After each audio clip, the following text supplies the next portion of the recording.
Hello everybody, this is Brett Lonsdale from Lightning Tools and welcome to the webinar this afternoon, at least this afternoon here in the UK, on Lightning Forms. My name is Brett Lonsdale and I'm going to be taking you through the demonstration of Lightning Forms and to also talk about how it can help you with inside your SharePoint environment so that you can customize your SharePoint list forms to provide solutions using the browser.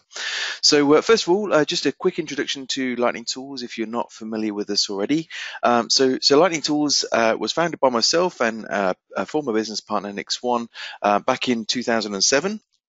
And we created the company to fill gaps in Microsoft SharePoint. So originally this was around the business data catalog as it's become business connectivity services, and we've evolved the tool set into other areas such as SharePoint permissions management and content aggregation, as well as data visualization and a number of other areas as well.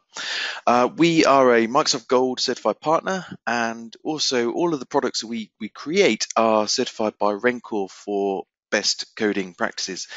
So that's something we're extremely proud of, not just the code, but also around our support desk and the bug reporting and so on are all up to ISO standards.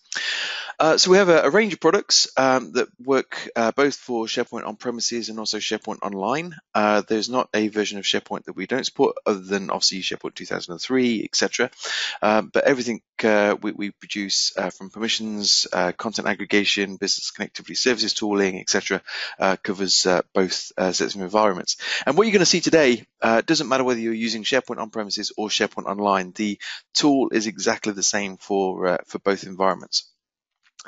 So my name's Brett, and I've recently been awarded the SharePoint MVP, which I'm extremely proud of. The MVP in Office Service and Services.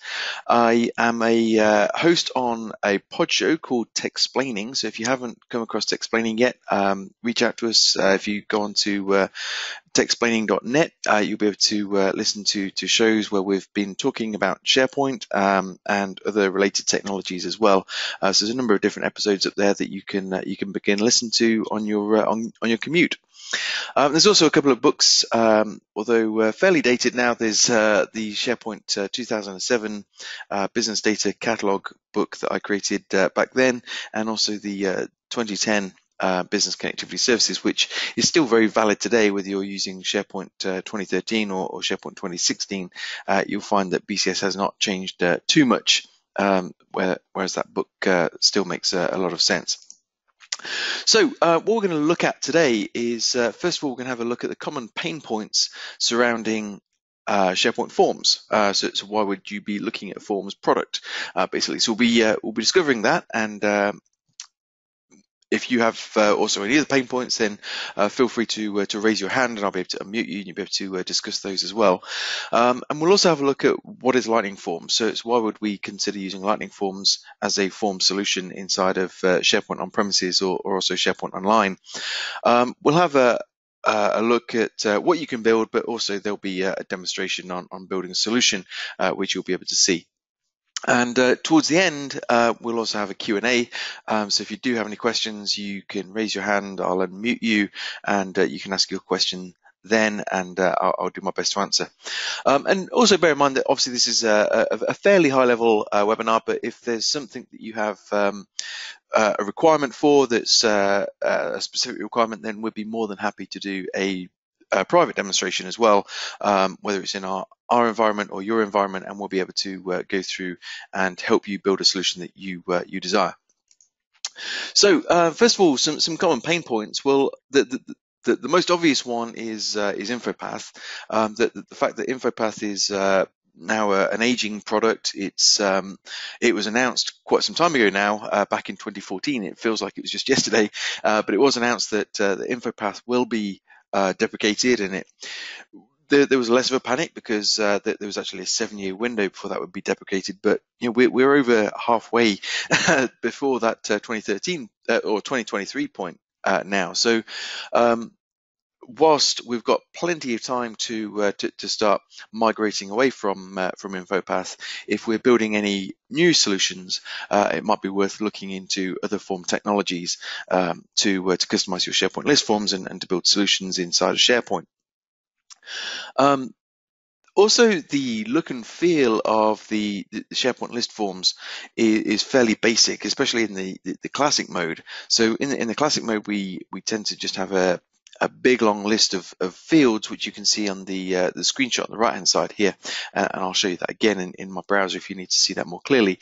But as we go through and build fields inside a SharePoint list, or build columns inside a SharePoint list, there's no logical structure to them. It's just a long list where we have to browse up and down to those field names. Quite often there's a requirement for also having master detail type forms. Now, if you come from maybe a relational database background, you'll understand what I mean by this, but we may have sort of one-to-many or master detail or summary detail scenarios where we have, say, a one-to-many join between two different entities. So a good example of that is customers and orders, something that everybody can associate with. If we were ordering multiple products from Amazon, something that I'm constantly teased for, if we're creating an order, then of course we don't want to fill out our delivery details and our invoice details and our credit card details every single time we place an order. That information is just stored once, but we can have many orders associated with one account, essentially. So wouldn't it be great if in SharePoint we can display information like that, where we can have a single list with the details that don't change, so the customer details, and then we could have a detail section where we can repeat rows, perhaps for orders and order details and so on. So that one customer would have multiple orders, and they could be displayed on the same page using Lightning Forms. And that's something that's quite a common requirement, but you just don't get to do in SharePoint out of the box. Now, InfoPath did offer something called a repeating table, which did provide that functionality, but then it was difficult to actually work with the calculations inside one of those repeating tables. Often, especially working with dates, proved difficult since the actual underlying values were stored in XML. It meant that we're having to actually do a lot of unnecessary code to get the results or the calculations that we wanted. So Lightning Forms, it allows us to provide that. We can simply go into a SharePoint list, and it doesn't have to be, obviously customers and orders is a generic example, but if we were diving into SharePoint, then we might actually have, say, a contact list, and we wanted to have documents associated with each contact. So in that case, we could actually have a lookup column from a document library to a contact list, maybe the last name or the full name or something like that, so that when we create a document or upload a document to a document library, it is associated with a contact. And that would allow us to have a view where we go into a particular contact, maybe an employee or a customer, and we'll be able to see all the associated documents with that customer. And likewise, we could do the same sort of thing with task lists or issues lists and so on, where we've got that repeating table type scenario on some of the SharePoint list forms. So also, we're not the only form solution out there. We provide Lightning Forms in partnership with a company called Skybo. They have a product called Rich Forms. And we're one of the few companies that are actually providing you with a solution that is essentially building blocks that doesn't require you to write code. If that's there are some extremely good form solutions that you can use where you are required to write code, but if it depends on who's going to be building those solutions. So Lightning Tools, what we are all about as a company is to provide you with a tool where the citizen developer or the power user, whatever we want to call them, can build solutions without writing code. And that's the same for our content aggregation tool. So you can roll up content. Now, if you look at SharePoint out of the box, you can roll up content with the content query web part. You can roll up content with the content by search web part as well, but both of those require an element of professional developers to be involved. So whether that's to create a display template using JavaScript and JSON, or whether it's to build a view in the content query web part using XSLT. Even professional developers don't like getting their hands dirty in XSLT nowadays. So with the Lightning Conductor, you can simply aggregate content, and you don't have to write any code at all. You can build the views that you want with conditional formatting and so on, and it's very simple to do so. And that's what we provide with Lightning Forms as well. It's something that you can build a solution for without having any programming knowledge. And if you take InfoPath as an example there, as well as it being phased out, if anybody's experienced using anything like InfoPath, often you could get to within 90% of what you wanted to achieve, and then you would always have to open up the code and start writing code to get that last 10%. And of course, with doing that, then we've got the issue of maintainability and supportability. Obviously, people move on inside organizations, and was that code well documented? Is it going to work if InfoPath gets improved in the future, and so on? So hence, it's great to be able to provide a solution without having to have that coding background. Another reason you may be looking at Form Solution is because you're coming from Access Services, and Access Services was actually announced last year that it would be ending in April 2018, so we're past that date now. Yeah, if you're looking for something to replace Access Services, then that's something that Lightning Forms can also provide. So as I mentioned, Lightning Forms, what does it provide? Well, you could say Lego pieces.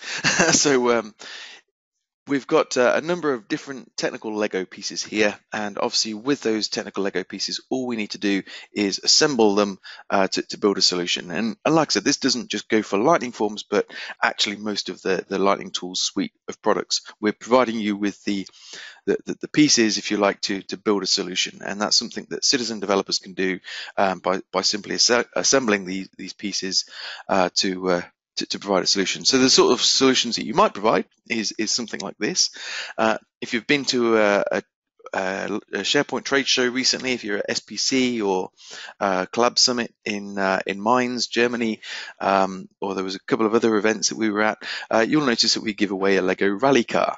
And the Lego rally car, it's not just the standard technical Lego pieces. If you look at it carefully, you'll notice that there's some pieces that have been developed by Lego to specifically build this car, and that again is something that we provide. So you could of course go into Visual Studio and using code, using some reusable components, you can build solutions, but what we're doing is something a little bit more tailored to building specific solutions within SharePoint lists. So certainly helping you to build a solution without reinventing the wheel on every single part. But you don't have to just stick to one solution. That same set of Lego could actually build a variation of that. You could build a beach buggy if you wanted, rather than the rally car, using exactly the same components, or you could build something custom, and that's what we provide using Lightning Forms. So what is Lightning Forms? So basically it's obviously a form editor. Hopefully you've grasped that by now. We can go into any SharePoint list or any SharePoint library within SharePoint on premises and SharePoint Online, and using the browser we can go in and start to customize the new form, the edit form, and the display form, and so on. You may have done this in the past also using SharePoint Designer. You may have opened up SharePoint Designer and begin editing that, but obviously as time went on, SharePoint Designer has become less popular, to the point where it's even made free, and also the design tab was removed, meaning that Microsoft didn't really want you to be hacking away at your SharePoint list libraries and also sites. So it was really limited to becoming more of a development tool rather than a citizen development tool. Whereas Lightning Forms, it is baked into the browser so that users can go in and they can customize lists and libraries without exiting away from the immediate environment. It's a contextual tool, so you're looking at the same list in the designer that you're actually editing there and then. Again, if you take InfoPath as an example, you're in a separate Windows application where you could customize the SharePoint lists. The customizations that you made may come as a surprise when you actually go and test it inside the browser. It wasn't exactly it wasn't a WYSIWYG contextual editor as Lightning Forms is. So through that design, we can go into the SharePoint lists, and through the list ribbon, you'll notice that you've got the ability to customize the new form that's used to build new list items. You can customize the edit form, which is used obviously to edit list items, and also the display form, or you can create your own custom forms. So a custom form can also be loaded via an action button that you would drop onto a form, or some other event that would fire during the completion of the form. So we're enabling the citizen developers or the power users to go in. So if you're a SharePoint site owner, or you're a SharePoint site designer, you can go in and you can customize the lists and libraries to build a solution for your team. And that's all driven through a simple SharePoint add-in that you can just simply go and add to each SharePoint environment. What it then provides is an easy way of dragging and dropping the fields within the form or onto the form to provide the layout that you want. So obviously inside a SharePoint list, you can go through and you can change the order of fields and so on in views and what have you. But this allows you to have this drag and drop editor where not only are you dragging and dropping them into the correct order, but you can also, rather than have a single column of fields, you can have multiple columns, so you can fill the width of the page if you like with multiple groups of sections. You can use tables, a number of different things to change the layout, including tabs and expand, collapse sections, and so on and so forth. If you've come from a Lotus Notes background, then you may remember the twisty that you could have where you can expand and collapse different sections, and we've got that same capability here in Lightning Forms. So you can expand and collapse different sets of fields. Maybe it's information that you don't regularly fill out for a contact or something. So if you do want to fill it out, then you can expand that section and complete the relevant fields. There's also an expression builder, and the expression builder is used throughout Lightning Forms, whether it's inside the sublists that you can create, whether it's for validation on a field, whether it's a calculation on a field, or even an action button. The expression builder allows you to do some basic things, but also more advanced things as well. And there's the expression builder isn't all about learning the syntax of the code. If you've used Power Apps or tested Power Apps, then you'll find that you do have to have quite a lot of knowledge of the different functions that you can use. But with the expression builder in Lightning Forms, basically you're using a tree view to be able to get to all of the different field values, but also environment variables as well. So you can get to SharePoint security groups, you can get to user profile properties, a number of different things, and use those to build aggregations of values or to create calculations and so on in order to get the solution that you're after. So I've mentioned already it's a WYSIWYG designer. It also, since you're working with the live SharePoint list, essentially, you don't have to work with the live list. You can export your design out as the configuration. You can export that and import it into another list. But basically there is the application lifecycle management as well. So just like a document inside a document library where you build up a version history and you can revert back to previous versions, you can do exactly the same thing with Lightning Forms. So if we make a customization, perhaps it doesn't work, or it wasn't exactly what our boss was after, then you can revert back to the previously saved version, make that the later version. You can completely reset the form as well to take it back to how it was to begin with. So a number of different features. Like I said, we've got the drag and drop design interface. There's vertical and horizontal groups that you can use for layout. We support sublists and sublibraries. There's tabs for improved layout as well. You can show and hide fields based on logic. So not just fields, in fact, but also buttons. So take, for example, we may have a approve button. So maybe you use a custom list for submitting expenses, and there's an approve button to approve those expenses. We obviously don't want employees approving their own expenses. So what we can do is make sure that that button is only shown to certain users. So we can hide it based on the SharePoint group that you're a member of. So maybe only the owners group or the approvers group inside my site can see the button or can click the button or can see a field value as well. We've also got cascading lookups, quite a common requirement. There's calculated fields, obviously, that we can do, validation, button actions, form load actions, a number of different things here that we can work with. Obviously, we've got a fairly large customer base that uses business connectivity services as well, since that's one of our primary tools. So if you happen to use SharePoint external lists, then you can go into an external list and use Lightning Forms on those as well. So that is a great tool to be able to provide maybe input validation and changing again the business logic around that list before the information gets written back to the database. External lists are not very pretty when it comes to handling errors. So if you input a value that perhaps the database wasn't expecting through an external list, then there has to be this round trip where you're going to get this error message come back, and that error message is displayed in quite an ugly format on the page, so it confuses users. Whereas with Lightning Forms, you could add that validation on the field, so that the form doesn't even get submitted in the first place unless the field is input in the correct way. So that's just some of the features that we have around Lightning Forms, and we'll see those in action in just a moment. So different things that you can build, just food for thought.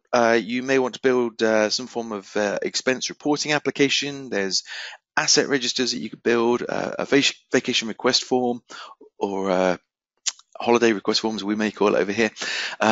We can build forms to help with employee onboarding, conference attendances, requests, and learning records, and so on and so forth. There's a number of different things that we obviously the list goes on.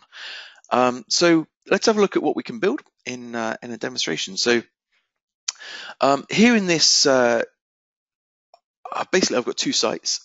So I've got this employees site, which is uncustomized, and then I've got the employees webinar, which I've already customized, and we can go in and have a look at how that's customized, so we can see some of the different calculations and so on, and then we'll build some of that on the blank site where it's not yet been customized. So basically what we're looking at, if we go into this employees list, so we've just got a handful of Lightning Tools employees here. There's a number of different fields that we have. This is based on a contacts list. So if you've created a contacts list in the past, you'll be familiar with the layout. If we click onto to new item, that's what a contact list looks like completely out of the box. So we've just got things like the last name and the first name, and this bugged me back in SharePoint 2003, where the full name doesn't get populated. So I could literally do that, and that would be very confusing.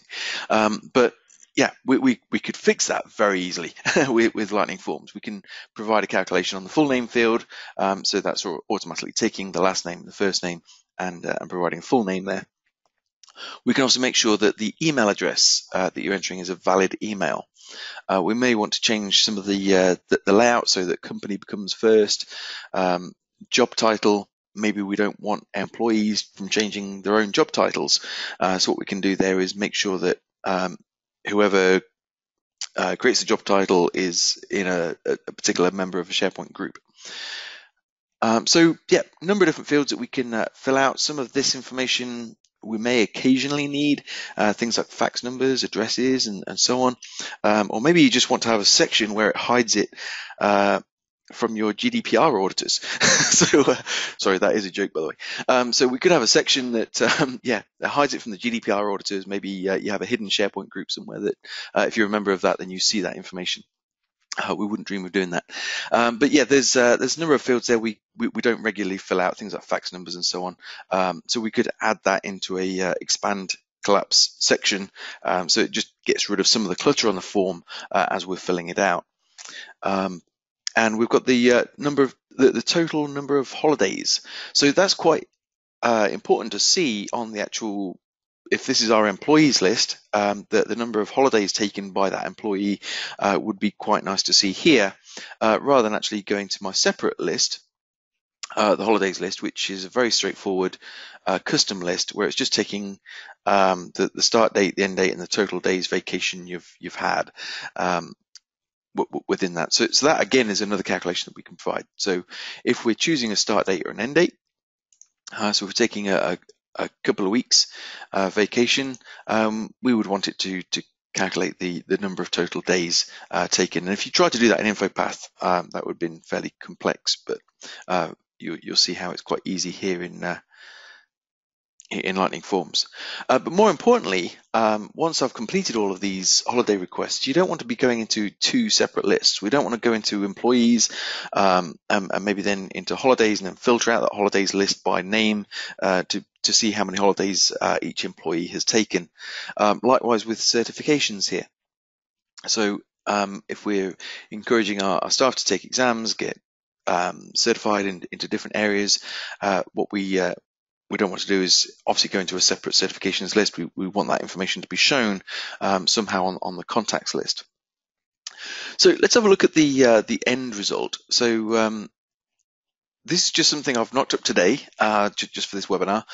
So you'll notice as we go in, it's exactly the same lists. But when we open up one of these items, so let's go through and edit John.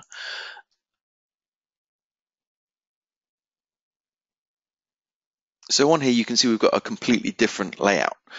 So we have, first of all, a tabbed interface that, again, hides a lot of the complexity of the form. We don't have that long list of fields anymore. So we've got the personal data on one form. Notes we don't regularly need to fill out, so we can just leave that collapsed if we don't want to see that. We've got some home details. So home phone and mobile phone number. We have the certifications. So this is coming from a separate list, remember. So the certifications is actually a separate SharePoint list. There's a lookup to it, a lookup from the certification to the employee, and that's showing us the Microsoft certifications that John has in this case, and also any holidays as well that he's taken. So we've got a trip to Portugal, another trip to Mines because he enjoyed that very much, and we're able to total up the holidays as well, although for some reason that's still showing a 3. I might have overwritten that. I'll look at correcting that in a moment as we go through and look at the customization. So how's that achieved? Well, let's first of all just jump back to the previous site, and we'll go into the employees list.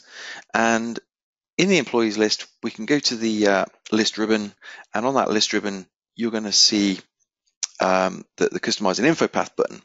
Now, that what we want to do is add the Lightning Forms to the ribbon. So the way that's done is by adding an app.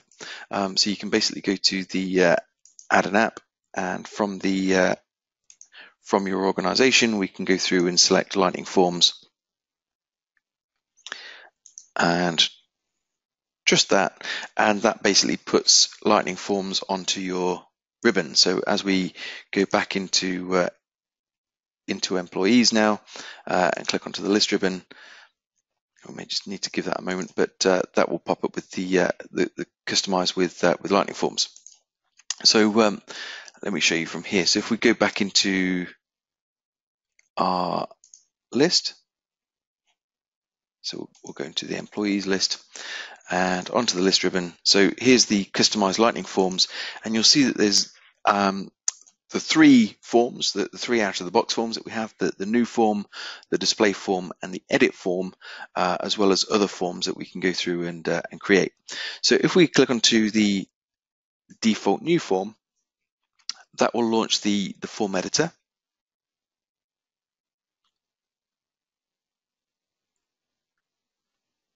So we just give that a moment.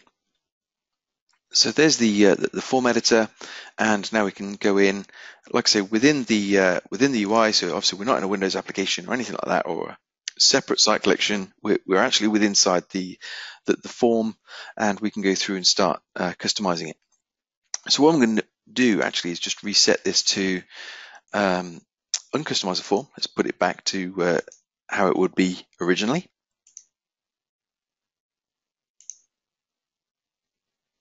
Okay, so we can always do that if we want to.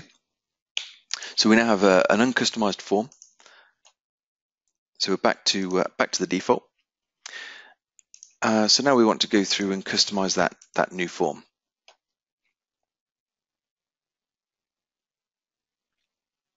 Now that hasn't undone the customization for me in the edit view or the display view. It's just in the new form, so we can carry on looking at the customizations in there that we've created. So like I say, one of the things we want to do is sort out this clutter of fields. So what I can do is come to the Rich Forms ribbon, and basically Lightning Forms is across two main ribbons here. We've got the Rich Forms and also the Behavior. So the Behavior is all about the different calculations that we can perform using the expression builder for each of the different elements. The Rich Forms is more about the controls and the arrangement of those controls on the form. So what we're going to do first of all is just have a look at how we can build those tabs to organize the different fields. So along the top here, we have the different fields that we can insert onto the form. So these are the fields that belong to the contacts list or the employees list. So I can simply drag and drop them from there. They are actually already on the form but by default. We can also go through and add new fields if we want to. So the great thing about that is I'm not having to save the customizations that I'm doing, go back into the underlying list and add a new field and then come back and drag it onto the form. I can, if I suddenly realize I need another field, then I can click on to add new here, and that will actually take me through the creation of the new field, and that field will be immediately available for me to work with inside the design. We have groups, and I'll use one of these in a moment, but we've got the vertical groups that we can create, and horizontal groups, and also groups with a header as well, which essentially gives us that expanding collapse twisty. You can insert tables, so we've got the number of rows and number of columns that you can create, and also the tabs, and it's the tabs that I want to work with on this particular form. So I'm going to select the last name field, since that's the top element on my form here. Click onto tabs. Let's just drag the last name down a little bit, and you can see here I've got one new tab created on the form. So I'm going to create a few more. So let's just create 4 tabs as we need.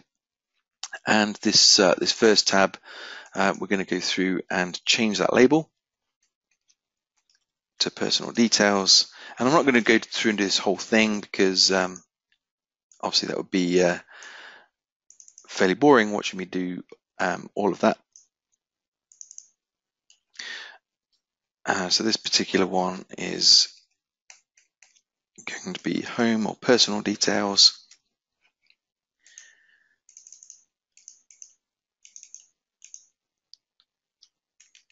And we'll have certifications. And the last one here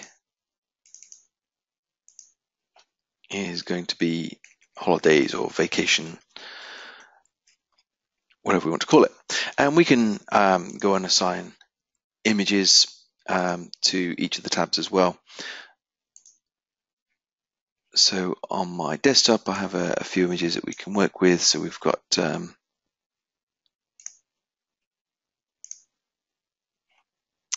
a few here, so you can see how easy it is to go through and set the icons across each of the tabs.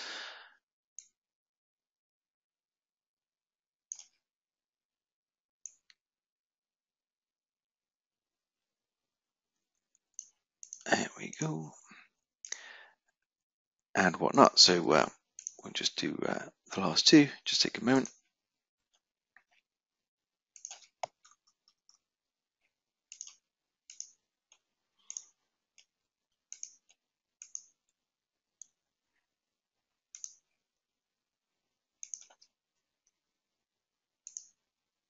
Okay, so we've got our tabs created, and now we can start to drag our fields into the relevant tabs. So if we select the personal details, from there we're going to drag the last name, the first name, of course the full name, email address, all the things that we want to see. We want to put maybe company at the top there. We'll put job title underneath the full name, and then we'll put the phone details. We'll have business phone on there, but we'll go across to the home details to add the home phone.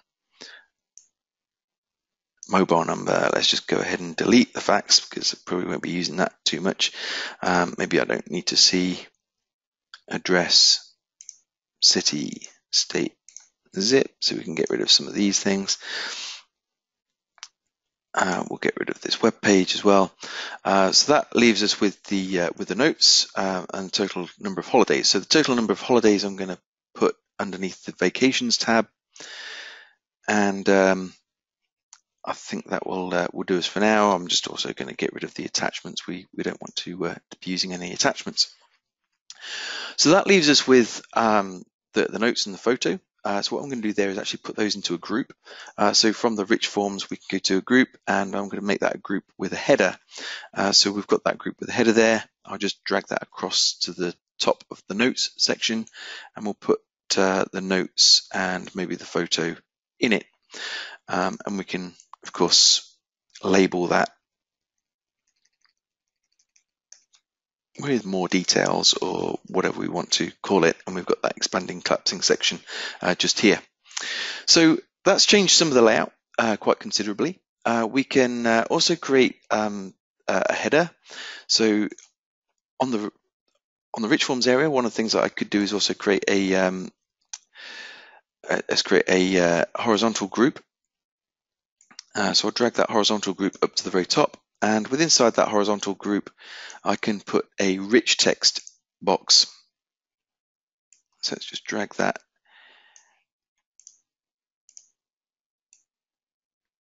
into my horizontal group.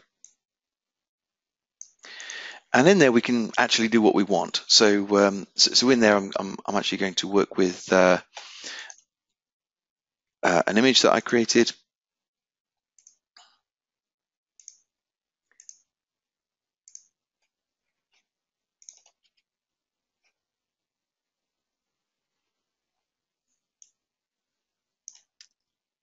Which should be this one, and we can drop that onto our form. But if we want to insert text, we've got the full rich text editing capabilities within inside that rich text area, so you can really start to work with the layout of your form. Okay, so that's some of the layout. We've also got buttons that we can create, and I'll show you how we can create some of those in just a moment. But before we come on to buttons, I want to show you the sublists. So how a sublist works, basically there is a lookup column from the holidays to the contacts list, the employees list, and likewise with the certifications. There's a lookup column from certifications to the contacts list. So with that lookup column in place, what I can basically do is click onto certifications, and whilst I'm on there, I can go to the insert sublist and choose the certifications list. Now obviously there's other lists that make up this site, but this is just showing me those lists that contain a lookup column to this list. So we'll choose the certifications, and that will just go through and add for me another web part, which is essentially a list view web part. And that list view web part is filtering the results based on each employee. So we can choose where we want to insert that on the form. So I'm just going to drag that up into the certifications tab, and we'll do the same thing with vacations. So we'll go and grab the holidays sublist and drop that onto the form as well.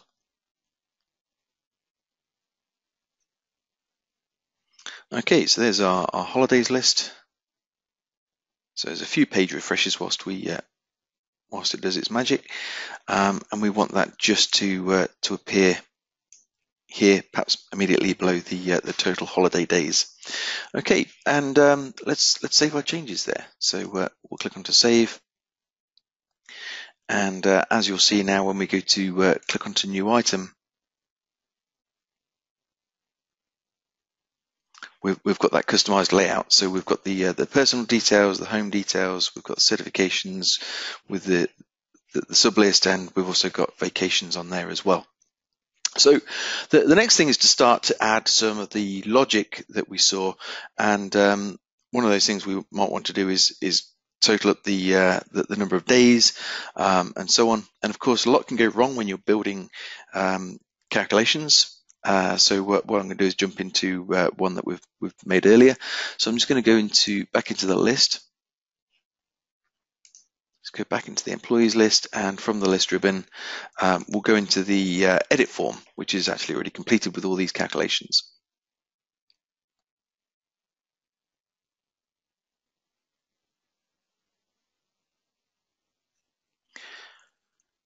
Okay, so one of the calculations we want to do, as we're filling out the holiday requests, we're basically just putting in a title, perhaps the place where we want to go, the start date, the end date, and we want it to calculate the total days. So how we can achieve that is by going to the Behavior tab, and to talk you through the different sections here, we've got the control status. So the control status can show or hide a field using the visible property, or we've also got enabled as well. So we might want to actually render a field onto the page, but not make it available for anybody to edit. So that's what we can do with the enabled. It might be something like a salary field, or like I say, the job title field, or something like that. There's the initial value and a calculated value. We've also got the validation, so simply whether or not this is a required field, or we can do a custom validation calculation and the validation text to go along with it that would get rendered as a message on the page. And then we've also got this sublist column. And the sublist column is recognizing that I'm actually inside the sublist at the moment in the total days field. So there's the calculation for working out how many days I've requested. So to show you the function wizard, if we click onto FX next to the calculated field, there's our function. But let me show you how we built that. So it really is fairly straightforward, and I'm not taking into account weekends and so on, which I could do. That would be a bit more involved, in which case you might want to do some function code. But in here, I'm just going to do a simple assignment calculation. So in here, we've got obviously the fields that make up the main form. So these are all the contact fields. But I've also got the sublist current row as well as sublist. So sublist current row is the row that I'm on, which is what I want to work with. So I want to do the calculation just on the row that I'm on, and we want to take the end date. Of course, we want to insert some parentheses first. So we're going to take the end date and deduct the start date and divide that by the number of milliseconds of the day, which gives us our results. So we can basically click save there, and that calculation allows us to then total up the number of days per row as we go through and create that. And then we've got the calculation to build the total number of holidays that we've requested. So we can do that here. So we've got the total holiday days, which is a field inside the main contact list. And so that's not the sublist column. That's actually a field value, since it's on the main form. And you can see here I've got the calculation there to do that. So let's just again scrub the calculation, and to show you how it's built, we can come down here to the sublists. So it recognizes what sublists are on the form, as we have two, the certifications as well as the holidays. So we'll expand the holidays, and I can go through and take that total days field and expand that, and in there you're going to see the sum function, or we could do an average, count, min and max as well. So just double clicking onto sum will drop in the calculation that I need for that scenario. Now, one of the things we can also do whilst we're in here, we don't have to save this, go save the form, go back into the list and create an item in order to be able to test this. I can actually just click test here, and that will render the form for me. We can choose whether we want to render that form for a new item or for an existing item. So I could actually render the data coming from one of the Carthies in this case. So that will load their content, and we can go through and fill out the form and test it right here. So we know if we need to go through and make any changes to our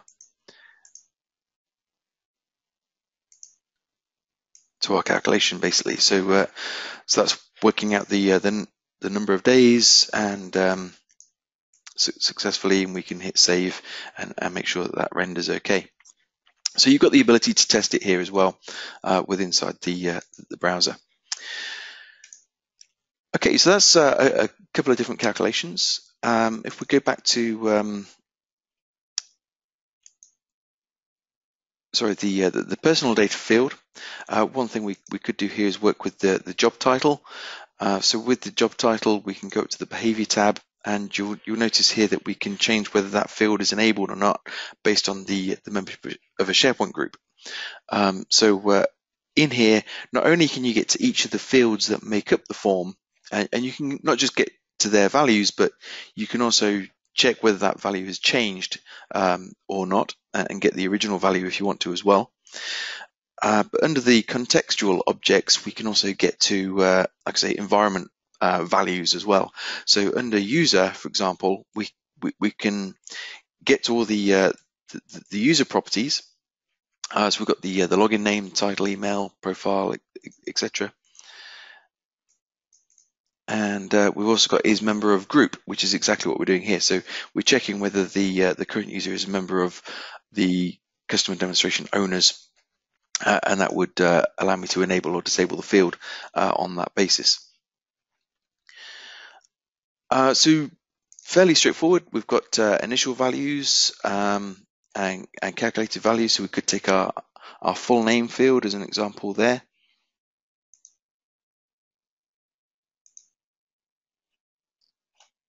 For some reason that's not selecting, just bear with, there we go. So we've got a calculation to take the first name and the title field, which is the last name, and concatenate those. And of course we could provide validation as well. So we might want to make sure, for example, within the holidays that the start date of the holiday is always less than the end date of the holiday, and things like that. So everything is done through the function wizard, and that includes the ability to use the expressions inside action buttons. So here's an example of an action button. One of the things you can do is obviously upload a photograph of each employee, and if you're doing that, then in order to provide the value, we just go and have a look here. So let's go and click onto new item.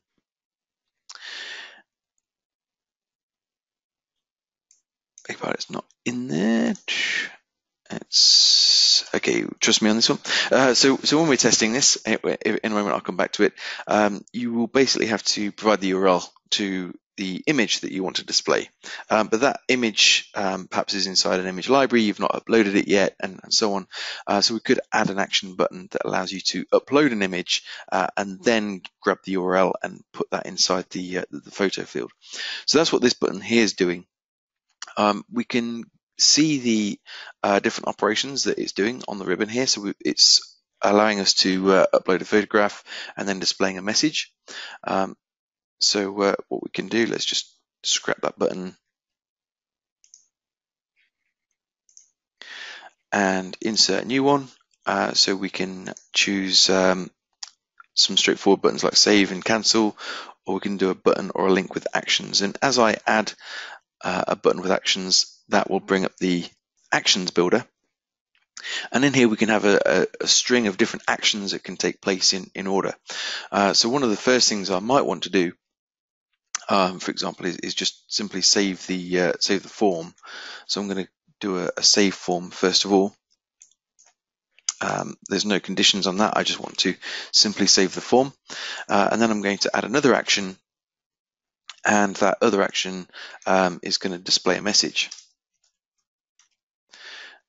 And the message that I'm going to show, so we'll choose the show message action here, so we can add what our text is. I'm going to say for best results, upload a photograph of size 100 by 100, because otherwise people are going to take photographs of their cats and dogs on a nice iPhone X, and before you know it, your contacts list is full of these very heavy photos. So we can choose how we want to show that. So I'll show that as a little pop-up dialog. We can set the dimensions of that dialog box and the title of it, and so on. And then I'm going to add another new action, and that is to upload the photo. So we'll choose Upload Document. And under the Upload Document, the document library I want to work with is actually a picture library. It's called Photos, and it's on the current site. We could go and upload images to another site if we wanted to. We can specify the target folder, any query strings, how we want the upload to work. So I want that as a modal dialog, and we'll just set a title as well. And again, you've got your dimensions there. So we can add these actions. There's a number of other actions that you can do. In fact, one of the things I might want to do is also reload the page once that's done. So we can go through and select that. But from here, that's just a warning to say that the reload page should always be the last action. So the other things that we can do are send emails. So if somebody uploads an image that perhaps is too large, then we can notify somebody. That also works really well with obviously some basic workflow techniques. So we can add an approve button for expenses and so on. And with that, we might want to email the manager field or the contents of the manager field with who the email is to. So we can again use the expression builder to pick up fields on the form so we can email the right person. So this could be going from the email address of the contact or going to the email address of the contact from the current user as an example. So we can go through and select those variables as well. But also from here you can open up other lists. We could add a list item, and that's going to allow me to choose which list, what content type I want to work with, and it will render those fields. So we can map some of those fields to fields on this form. So we're preloading some of the fields, in other words. We can set a form field value as well. So if by the clicking of a button we want some form of calculation to take place and insert the value into a field, we could do that. You can also start SharePoint workflows, and we could start a flow if we wanted to using a HTTP request. So there's a whole wide range of different actions that we can perform using the actions builder. So I'll just get rid of that last blank one and save that, and we've then got our button, which of course we can go through and label. So we'll just call that photo. So it makes it clear where we can go through and add a photo. Okay, so I'll just save those changes. Let's hit save. So as we go through, and obviously we can view the items as well. So that's the display form that we can see here. So we've got the display form working with the photograph, as you can see, and the upload button. Certifications and holidays, etc. But we could also go through and edit the item, which is going to load our edit form that we just customized. And there's our new action button. So we can click onto that. There's our dialog. I didn't set the title, so it's just called dialog. And by clicking on OK, I can now go through and browse to a photo. So in here, let's find a picture of John. We'll click OK, and that goes through and uploads that. I can fill out all the properties and save it. And that takes me back to this form, reloads the page, which is something I asked it to do, and that's all done. Okay, so the last thing I wanted to show you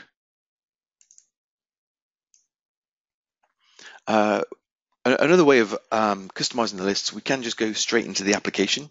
So you saw me launching the editor from the ribbon for each list and library. But what I can also do is actually navigate to the lists themselves using the Lightning Forms application. So I can go into the holidays list or whichever list I want, and on here you'll be able to see the new form, the display form, and the edit form. And the ones that are showing in full color are the ones that have been customized already. The others are default. So what I'm going to do is show you the certifications. So in the certifications, if we click onto the editor here, onto the new editor,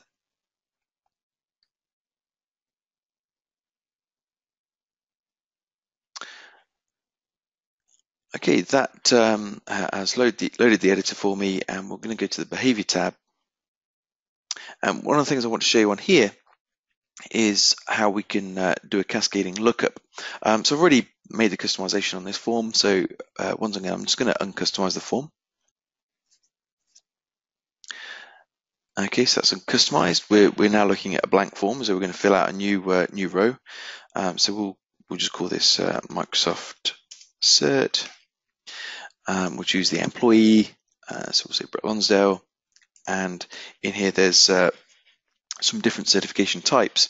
So if I choose Sales Buzz, I see Microsoft certifications as well as Certified Sales Manager and Certified Sales Engineer.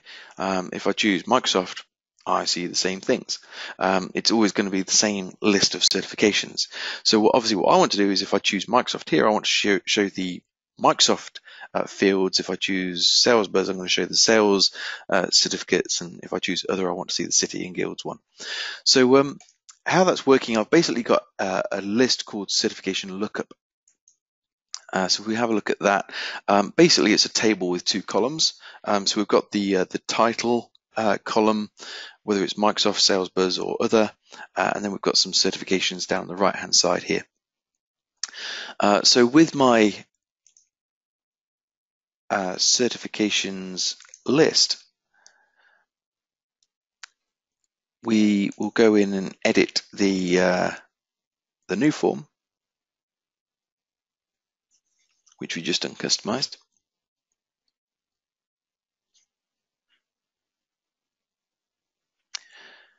Okay, and we'll customize it. We'll customize the behavior. So we're going to go to the behavior. We're going to click onto the certification, and you'll notice we can now go through and edit the query, which is essentially a camel query, but you don't need to know camel. We can just go through and add our query. So we're going to take the certification title. So this is recognizing where I'm looking up the item from. I'm going to say that is equal to the form input rather than a value or an expression, the certification type. So we'll click on to save, and we'll go through and save and close that. And now when we go through to create a new item, you'll notice here under certification, I'm just seeing the Microsoft certifications. If I was to choose Sales Buzz, we see the Sales Buzz certifications, and we can choose other, and we can see the City and Guilds media, and so on. So that's our cascading lookup that you can also provide to the forms. So that's a quick sort of high-level overview of the product. What I'd like to do is we've only got really a minute left of the hour, so I'm just going to open up for Q&A. If anybody's got any questions, if you missed the start, then all you need to do is raise your hand, not physically because I won't see that, but if you can click onto the raise your hand in the GoToWebinar software, and I can then unmute you and you can ask your question. So Michelle, I see you got your hand raised. It's gone back down again, so maybe you changed your mind. Let me try and unmute you anyway. Hi Michelle, do you hear me?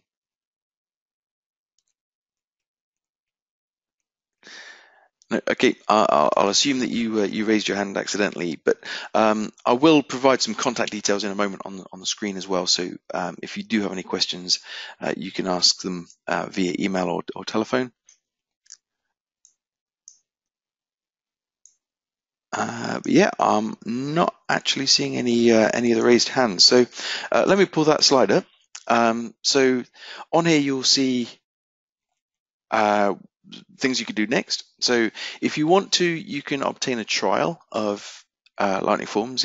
By default, we issue a 14-day trial, but we can extend that if that's necessary. Obviously, sometimes you want to get some other people on board to test it and so on. So just feel free to go and download an instance of Lightning Forms. You can add that to your SharePoint Online or SharePoint on-premises environment.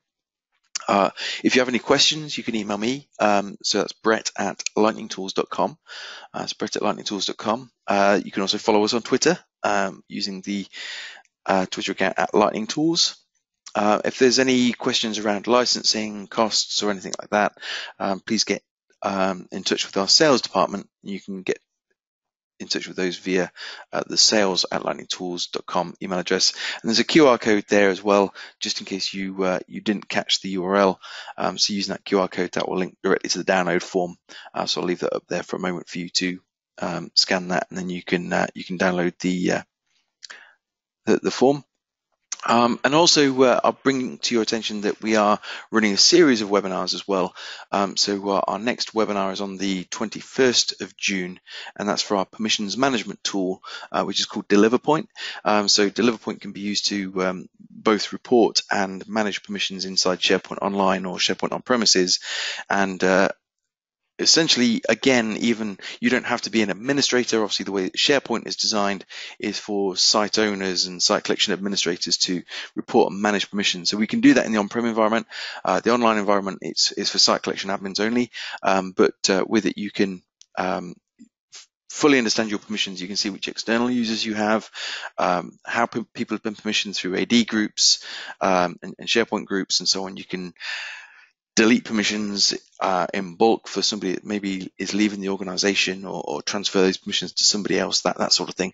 So we'll be going through all of that, as well as some good permissions best practices on the 21st of June. So if you're not signed up for that one already, there is again a QR code that you can scan that will take you straight to the registration page, and you can sign up for that.